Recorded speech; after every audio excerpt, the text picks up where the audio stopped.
Well, hello, welcome again to our reading of the Greek New Testament, and I've been reading through Galatians up to chapter 6.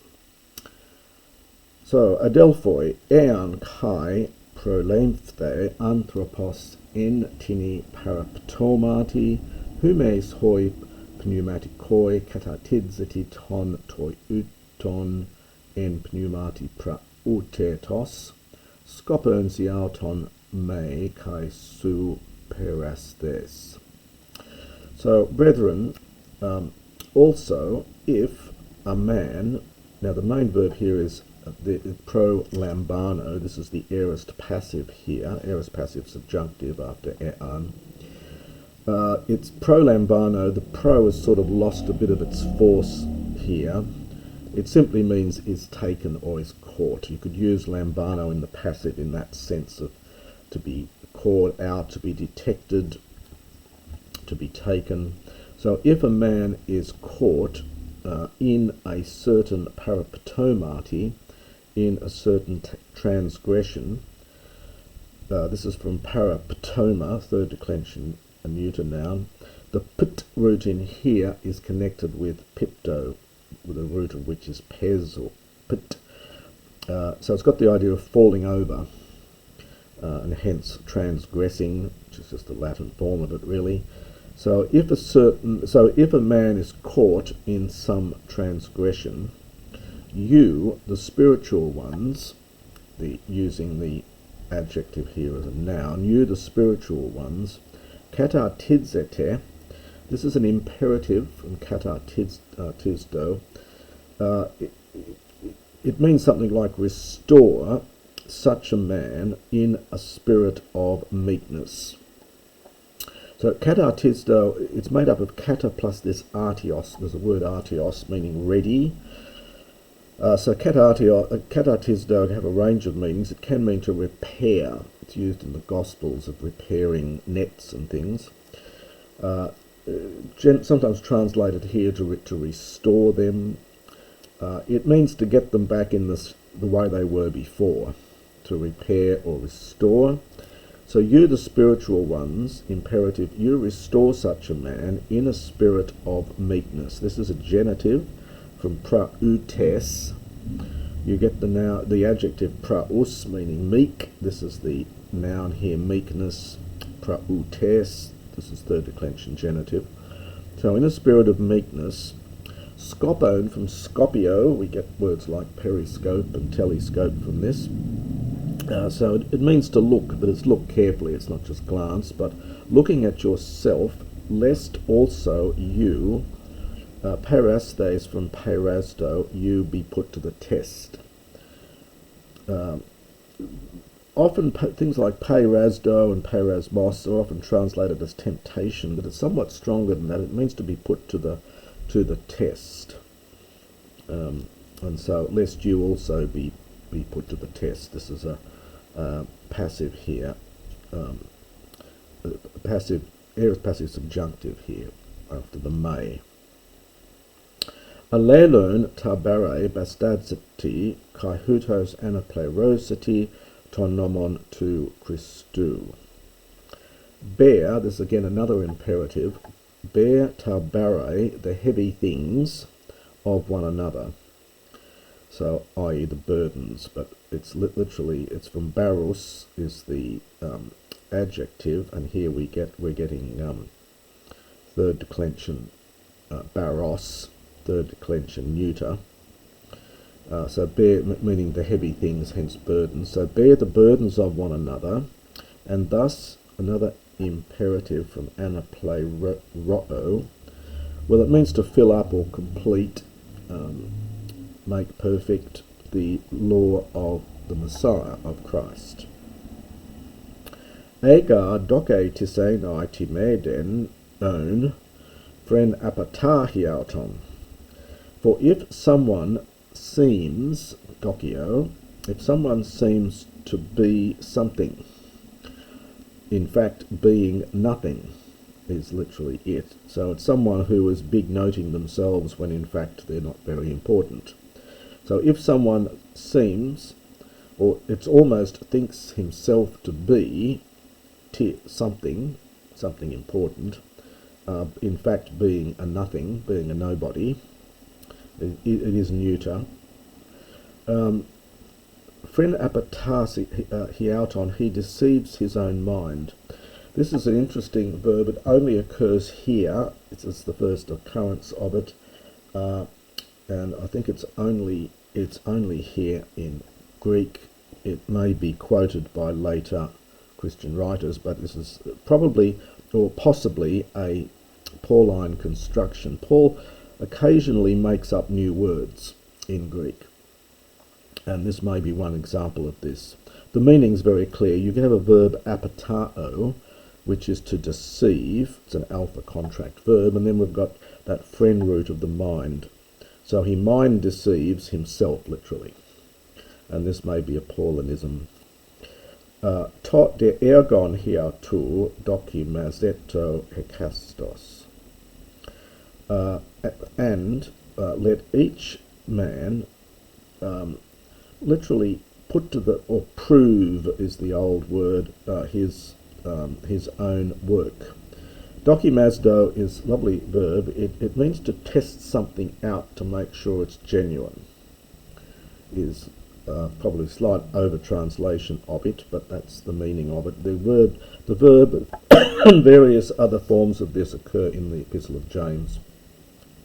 So let each man, it's scrutinize, might be quite a good translation here, his own work, kai tote, and then es hiauton monon to kalkema hexe, kai uk es to heteron. And he will only have, hexe future from echo, he will only have a boast, and then on the previous page, es hiauton, with regard to himself, and not with regard to his fellow, to anyone else. So some translators think of this in the sense of making a comparison between himself and someone else, or it may simply be that he should just look at his own works and not be judgmental of anyone else. I'll leave the commentaries to expound it further. That's literally what it says. So he will only have a boast with respect to himself and not with respect to another. Hekastos gar to idion fortion bastase. For each man, bastase, future from bastasdo, to carry, to idion fortion. So each man will carry his own burden. Fortion, it's connected with pharaoh, the root underlying this. It's a good standard classical word for a burden. It's sort of used for baggage, things you shove on top of a mule to carry, for the mule to carry. So that's the sense of it here. So for each man will carry his own burden. Koinone to de ho katekumenos ton logon to katekunti en pasin agathois. Now the verb here is katakio. Katakio. And it means to instruct. It actually has got that ake root from whence we get the word echo. And the idea, it's a bit like learning your times tables. Someone says it and you've got to say it back, and that was to how people learnt, by reciting something that someone else said. So katakio then comes to mean to instruct. We get the word catechumen in modern religious parlance and so on, one who is learning the precepts of a particular faith. So here it's a present passive participle from katakio. So let the one being instructed in the word, let him share, this is a third person singular imperative from koinoneo, in all good things with the one instructing. In other words, a bit like giving an apple to the teacher is the rough sense of this here. So let the one being instructed in the word, let him share in all good things with the one instructing.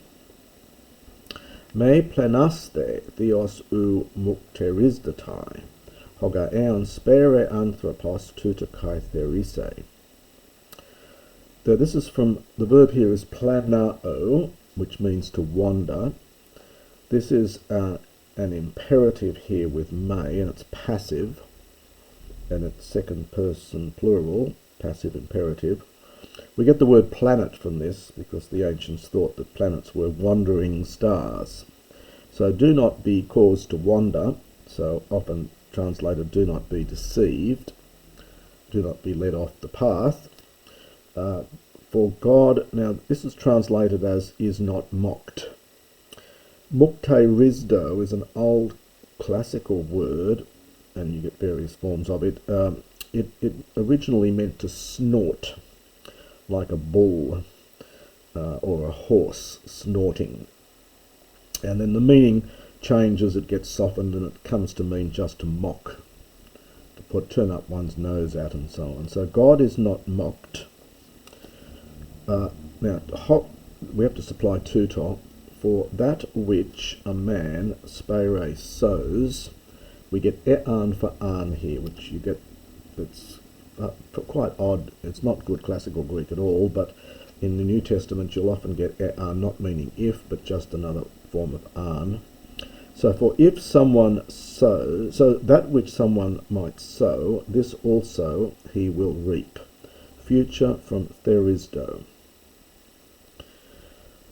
Hoti hosperon est ten sarka hiautu, ectes sarkos therisde phthoran, hodesperon est to pneuma et to pneumatos therise soen ionion. Because the one sowing, present participle from spero, into his own flesh, so the one who sows in his own flesh, will reap phthora, destruction, by means of the flesh, or perhaps from the flesh. Phthoran, there's a verb phthero, you get generally in compound diphthero, but you get a poetic verb phthero, to destroy something.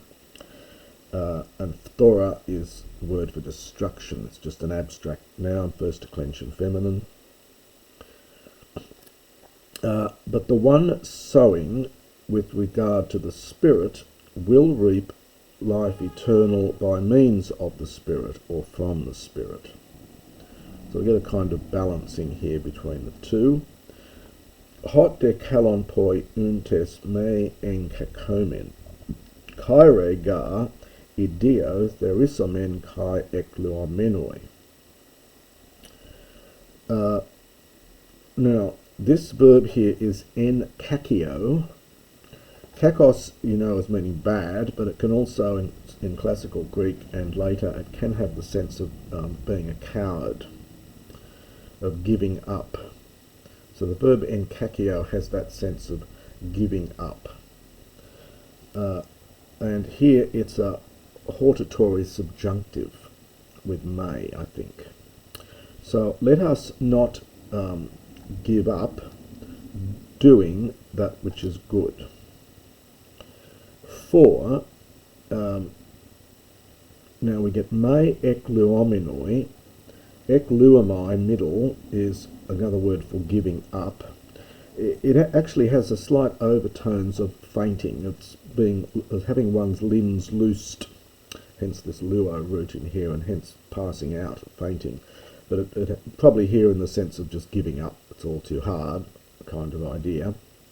So, but so for, if we do not give up, there is somen, future from there is, we will reap, kairo ideo, we will reap in our own time,